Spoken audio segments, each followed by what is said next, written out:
I never thought my healing journey would lead me here. Sitting alone in my car, hands trembling, heart racing, drowning in a guilt I never saw coming. A year ago, I walked into a therapist's office, desperate for help. Now, I'm drowning in a secret that could destroy everything. Sophia had been struggling with an eating disorder for years. When she finally found the courage to seek help, she was relieved to find Dr. Matthew Carter, a highly respected therapist in Boston. For a year, she sat across from him in his office, slowly unraveling the knots of her past, trusting him with her deepest wounds.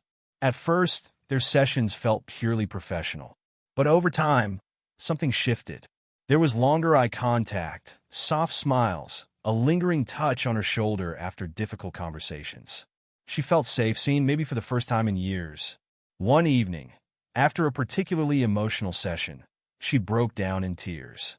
"I just wish I had someone to celebrate my progress with," she admitted, voice shaky.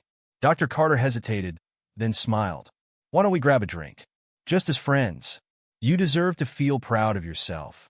Sophia knew it wasn't ethical, but she wanted to feel normal, to be more than just a patient. So she agreed. At the bar, the atmosphere was different, more personal. The way he looked at her felt different. His usual professional demeanor softened. When he reached across the table and held her hand, her heart pounded. "I'm proud of you, Sophia," he whispered. That was all it took. The way he said her name, the warmth in his eyes. It was intoxicating. One moment they were talking, the next they were in his apartment, lost in a night that never should have happened. The morning after was suffocating. The weight of what they had done crashed down on her. He wasn't just any man. He was her therapist. This was wrong. A betrayal of trust, of ethics, of everything she believed therapy was meant to be. She didn't hear from him for days. When she finally did, his message was short. "We need to talk." With her stomach in knots, she walked into his office one last time.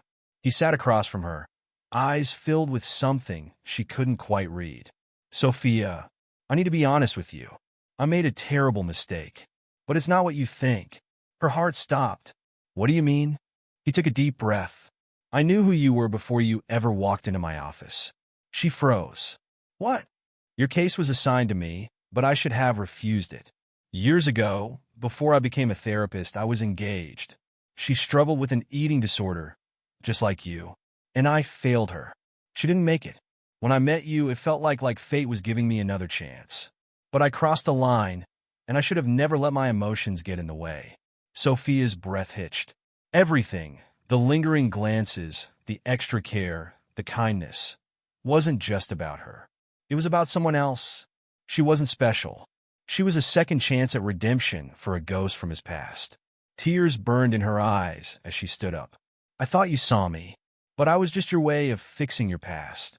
She turned to leave, her chest tight with heartbreak, betrayal, and an odd sense of closure.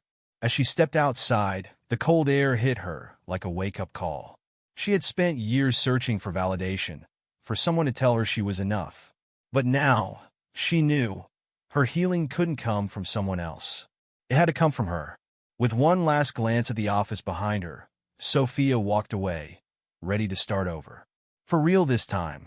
Sometimes, the people we trust the most aren't the ones who can save us. And sometimes, the real healing begins when we walk away.